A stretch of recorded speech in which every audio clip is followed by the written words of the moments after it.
My girlfriend demanded I kick out my roommate because she thinks he's trans, but I refused, and now she's blowing up my life. I, 22M, have a roommate, let's call him Alex 23M, who moved in about 6 months ago. I honestly never considered that Alex may be trans, not that I would care if he was, but that's not the issue. He is a short guy and probably under 5'5", has a lot facial hair, muscles, and looks a lot like a short Henry Cavill in my opinion. No one I know has ever brought up this idea before. I've had my friends and family at our apartment before.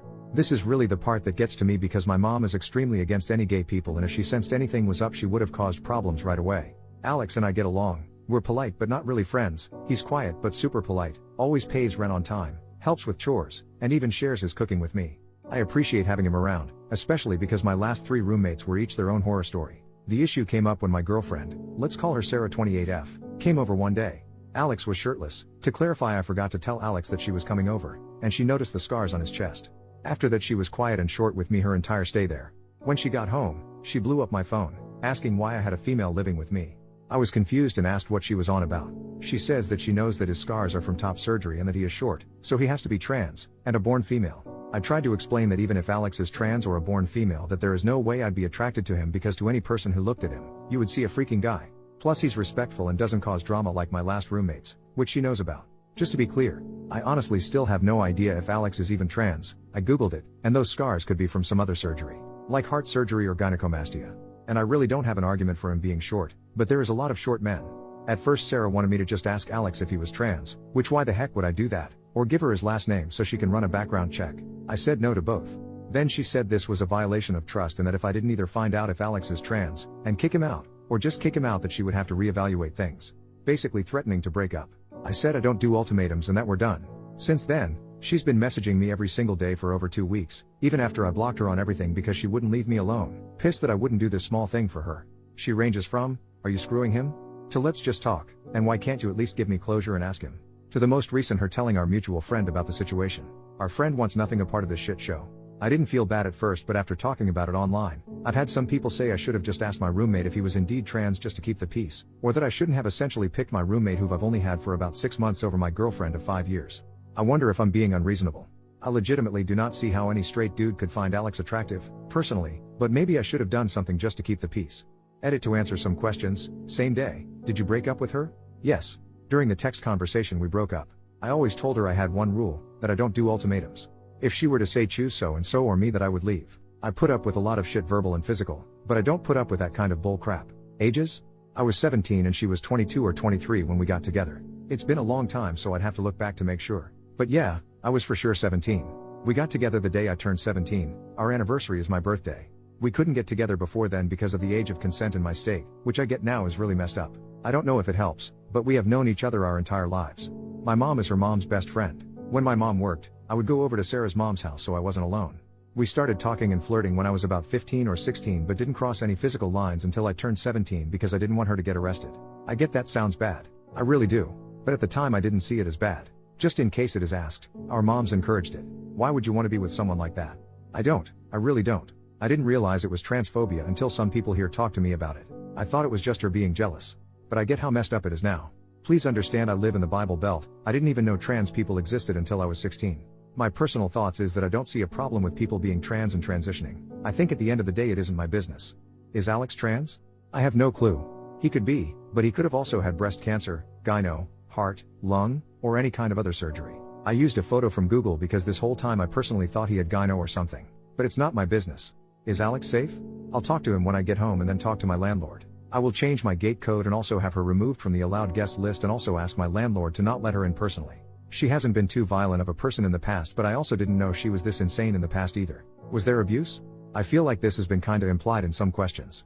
I don't know. Has she insulted me? Yes. Has she been physical? Yes. But nothing crazy. Slapping, pushing, shoving, but never anything like punching or drawing blood. The photo? The photo is not actually Alex. I searched Google for gyno surgery photos and then found a Reddit post talking about it. I used it as a reference for what I mean. Scarring under the chest and around the nipple area. I definitely wouldn't actually post a photo of Alex here, censored or not. I'm sorry for confusion. Why didn't you ask Alex about his scars? I have a few reasons. I personally wouldn't like it if someone asked me. Second, my mom has scars all around her body for different reasons and gets livid if you ask her about them. Third, probably the one that confuses people the most, I didn't really care enough to ask. I was curious but not. I just thought and then went on with my business. Small update, next day, I talked to Alex. I got advice saying to be upfront and tell him what's up completely, hide the trans part, and that I just shouldn't tell him. I don't know if this was the right thing, but I just told him, because once I was face to face with him I couldn't really help but do it. To clarify, I did not ask him about his scars or mention that specifically. I said my ex-girlfriend was under the impression he was a trans person, made sure to say I didn't care if he was or wasn't, and that I broke things off, changed the gate codes, put her on the do not let in list, all that drama. Before even saying anything, he asked if I was okay. Like I said, he is a chill dude. He also not so subtly asked the same questions that a lot of comments asked, essentially if I was in an abusive situation. I told him I don't know, but whatever kind of situation it was, it's over. The thing that really kinda messed with me is that he called me his best friend. I regret not saying we were close in other comments. I realize now we have different definitions of close because he is introverted and I'm not at all. We talked about irrelevant stuff for a while and then the question came up, would you care if I was trans? To summarize things, yes, Alex is trans mask. He had top surgery when he was 19 and has been on hormones since he was 18. He even has a tattoo with the date he started testosterone. While the idea that he could have been a dude with gyno, cancer, or something else is completely reasonable, it just happens that Alex is trans. And I don't care about that, Alex is Alex. I did show him the post and got permission to update things. I would not have otherwise. He is also roaming this post somewhere, but probably won't comment. Notes, Alex is going to help me out with finding some low-cost or pay scale therapy because he personally hasn't heard good things about the college's therapy services. Like everyone else has said, yes, it was abuse. I see that. I will also hold higher standards for myself in the future. Alex sent me the information for the therapist he sees and I'll contact them in the morning. The landlord knows there is a domestic incident and I trust him when it comes to making sure my ex doesn't show up. The do not allow list was made in mind for this reason. I am not ready to talk to my mom about this, but I hope with some therapy and time I will be. She knows something is going on, but she believes this is a break and not a breakup. Sorry if this sounds like rambling, it is. This has been a rough couple of weeks, my brain is fried and I'm tired. Keep in mind, I'm still a full-time student during this. I also have to keep my grades up for my grants, scholarships, government aid, etc. I do read all comments, even the not so good ones. I will try to respond more before I sleep tonight, but just know even if I don't reply, I have read it. I appreciate all the advice, kicks in the rear, and the sympathy. A side note, I have seen a lot of trans people comment on this post and I have had a few reach out to me in private. I am thankful for your comments as well. It has brought to my attention how tough things are out there because I honestly felt what I did was the bare minimum and not worthy of praise because it should just be expected. But I see that it is being praised for how low of a bar there is when it comes to human decency towards you, and I'm sorry for that and hope things get better. First official update, 2 days later, I talked to the therapist Alex recommended. Normally I would be on the wait list until January, but due to the situation the therapist referred me to one of his associates and I'll be seen as early as next week. I also was recommended to attend a domestic violence support group that gathers once a month. I was originally not going to go because the idea was uncomfortable as hell, but Alex said he'll go with me so at least I'll know someone there and we can leave if it's too weird for me. My mom is aware of the breakup, and she is not too happy. I did not mention the trans part. I said that Sarah was being controlling and I didn't want to put up with it anymore. Got the usual, that's a normal part of any relationship comments, but I stood my ground. My mom seems to be under the same delusion as Sarah that this is a small argument or something and we will get back together. But that is absolutely not happening. I don't really talk to Sarah's mom, so I don't know her thoughts on the matter. The landlord is aware of the situation and will not let Sarah in, should she try to show up. If you don't have the gate code, you have to go to the main office and the employee, landlord's son, will buzz the person in if they are on your accepted people list or call the tenant and ask if they aren't on the list. If the individual is on the do not let in list, especially if it involves a criminal matter, they will be asked to leave. If they don't leave, then it becomes trespassing. I know this sounds like a lot, but the security is why a lot of people live here. Notes after reading some comments, I am sorry for trivializing my abuse. It still feels weird to say abuse, but I do know that it is abuse. Slapping, pushing, and shoving is physical abuse, and if another person came up and told me their partner was doing that, I would call it abuse. It's not that I don't think women can be abusive, but as I said in one of the comments, I don't view it as abuse when it's towards me. This is probably due to being abused by my mom, which I'm going to get help for.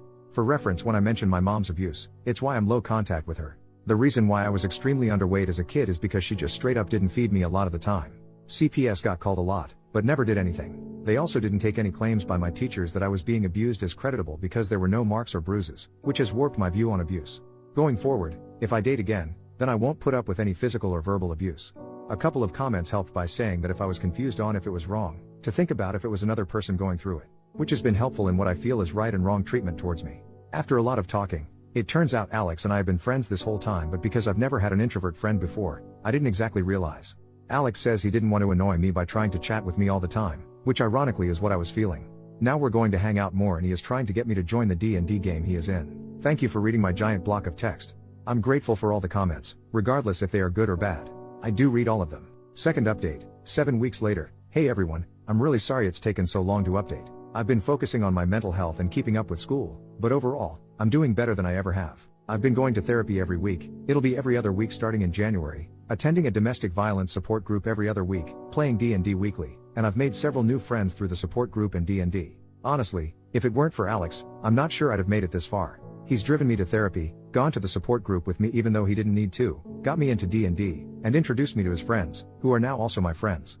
As for Sarah, who I regret giving that fake name because one of my new friends has the same name, she's in jail. After my initial post, Sarah tried to show up at my apartment, but because she was on the do not let in list, she wasn't allowed in. Instead, she waited for another resident to open the gate, ducked behind their car, and tried to sneak in. She was caught immediately, and the landlord called the police to issue her a formal trespass notice.